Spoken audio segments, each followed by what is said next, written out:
So today is a very exciting day because someone who I consider to be one of the most charismatic people in the world, Russell Brand himself, has made a video on how to be charismatic. And this can always be very interesting when you're learning from someone who seems to get it naturally. I don't know all of Russell's story, but he did come up as an actor, he was a comedian, and so he might have internalized a lot of the traits that make someone charismatic. So it'll be very interesting to see if we have commonalities in how we see charisma. My suspicion is that he, like many people who seems to just get it, might boil it down to just be yourself. But I'm not totally sure. We're going to see if that's the case.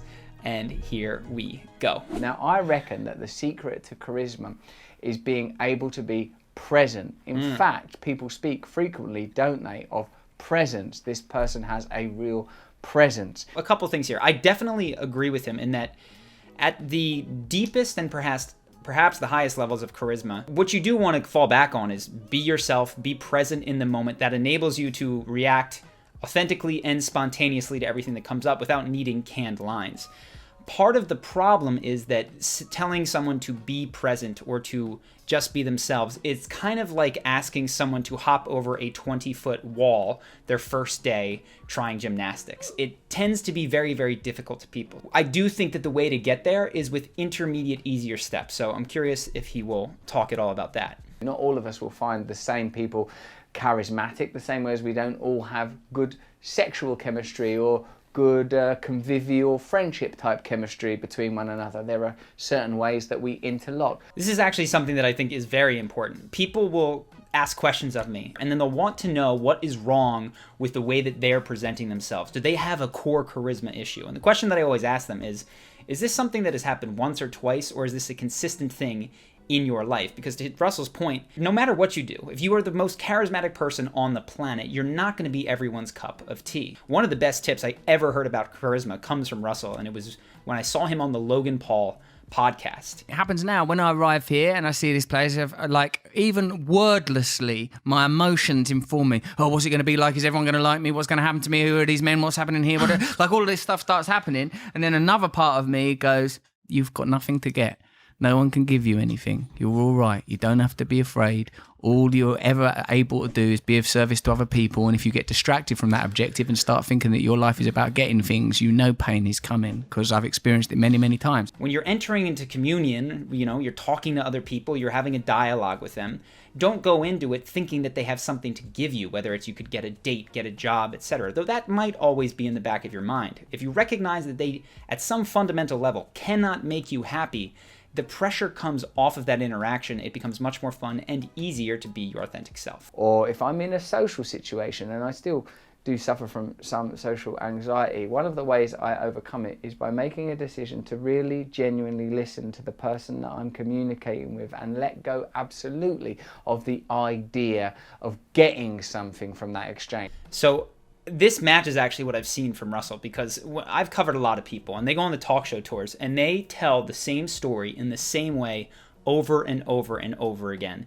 And Russell is perhaps the only person that I don't see do that. He has spontaneous, laugh out loud funny jokes in almost every interview that I've ever seen him do. That's not something that comes natural to many people. It's something that needs to be trained if you want to have that sort of communicative style. Hello. How are you? I feel very well today, thank you. So this is a very normal first interaction that you'll have in your life. Someone says, hi, how are you? You're into this sort of routine pleasantries exchange. Up until now, nothing crazy. Oh, good. I'm so glad. This is your first time here, and I'm happy to have you here. I'm very honoured to be here in this chair. Oh, really? Yeah, I really like it. Oh, good. So what he's already started to do is to deviate from that normal path. He says, instead of I'm happy to be here, he focuses on the chair, says how he really likes it. Now he has no idea where he's going to go, and he is being present, but I want to show you some of the habits that he has really internalized. Watch what he does next. You can come sit in this chair anytime you want. Think what you would say. Someone said you can come to my house anytime you want. You'd probably say, oh my gosh, thank you, that's so kind of you.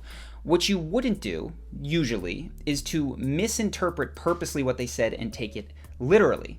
But that is exactly what Russell does, because it's a staple of comedy, taking something literally that is not meant to be taken literally. Do you think there will be times when it's impractical?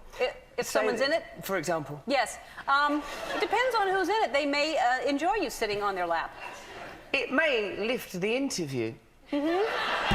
So now he's sort of developing and he's moved on into another principle of comedy, which is say yes and continue to build the world. Again, if you want to work on this stuff, improv comedy, when it opens back up, is a fantastic way to practice these sorts of techniques and ideas. But he's now building a world. And this is something that you'll see friends do with each other when they feel really comfortable. And in 30 seconds, Russell goes from hello to doing that with Ellen. Take a look. And she knows what she's doing. She plays right along. They could be here, and then suddenly I'll be perched on their lap. They'll have to crane round you, but it may induce a kind of sexual energy, perhaps. Let's try it someday. She yes-ends him. Any of your guests, He continues with the yes ending. you can select one at random from a hat, and then I'll just come and perch on their knees, or if we feel very adventurous, further along towards the groin. I did want to say, for Russell, I actually think it's true. The most important thing for him to do in an interaction is to be present, listen, and connect to the other person. But if you don't have that same base of deep, internalized understanding habits and charisma skills, you might need to work on those first. And weirdly enough, it's not actually about being present when you're trying to build new habits. Yes, you're going to remain present as much as you can, but there's a part of you that is in your head thinking, I want to work on this particular thing. On this realm, on this plane, in this moment, in this time, if you can be uncluttered from your own mental static, if you can focus on another person, if you cannot be dominated by your own fears, this essentially means that you need to spend time working on yourself, ensuring that you deal with your own neuroses, psychosis. This is huge. So a lot of people come to me with charisma questions of all different kinds. The question that they ask is often the presenting surface problem, and the real issue is underneath. They can't stop blushing, and they want to know how to stop blushing. The deeper problem, and they go layers and layers down, but of course is, why do you feel so unsafe, nervous, exposed when you are speaking in front of a group? What is it that you think could happen that would impact you negatively? And we can always say, oh, I could lose my job or somebody wouldn't like me. But deep down, as Russell probably has commented before, there tends to be a fear that you will be cast out, that you won't be included, that you don't belong, and that people won't love you. This problem is worth coming at both from that presenting problem of, oh my gosh, I'm blushing, what should I do? In that case, take deep breaths. That's one of the things that can help the fastest because it is a flush to your face, but also not just the symptom.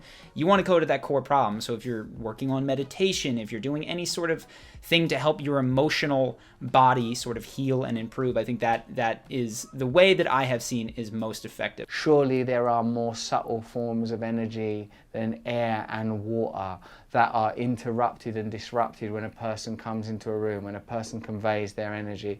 The idea that there is an energy when someone walks into a room that we haven't quite been able to measure, it kind of matches my own experience, and it seems to go beyond just looking at the person, hearing the person. There is, I don't know, maybe when you look at them, you feel something, that butterflies in your heart or the hairs on your arm go up, but there are people when they enter a room that seem to have a literal feel, and perhaps we all do, but just can't tap into it quite as much. Now, I have to admit, as regarding spirituality, for many years I thought that it was completely useless, lacking in practicality, woo-woo nonsense. But I will say that there were two big things that really helped me get into it and find tremendous value in it, and they are both from Eckhart Tolle. It is A New Earth as well as The Power of Now. Now, both of them still have sentences that I read or hear, and I am just, they make me cringe with the pseudoscience, but there are deep nuggets of wisdom in both of those. Power of Now is mostly about the power of getting present in the moment. It's a simple concept, but a very deep one. It can take a lifetime to start to master.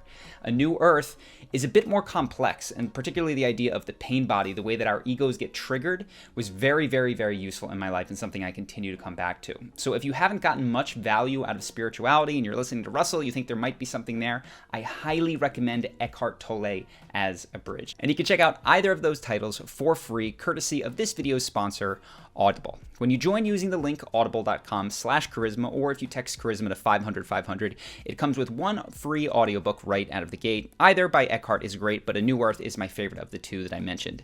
And if you stay after the free trial period, for $14.95, you get an audiobook per month with access to a huge library of audiobooks, podcasts, and more for your ears. A lot of people say that they don't have time to feed their brains, they're too busy, but when you're listening, there's no excuse. So if you want to check out A New worth. You can do it while you exercise, you're sitting in traffic, or best for Eckhart Tolle by far, just taking a slow, leisurely walk. And if you think that spirituality is hippie mumbo jumbo, I even more highly recommend these titles. They were really, really useful for me, and there are sentences that are pseudoscience-y, but I think you'll really dig it. So if you want to check one of those out today for free, you can do so at audible.com/charisma or by texting charisma to 500-500. Either way, I hope that you guys have enjoyed this video. I will be doing a lot more of this style. Let me know what I can improve on. It helps a ton, and I look forward to seeing you in the next video. Cheers.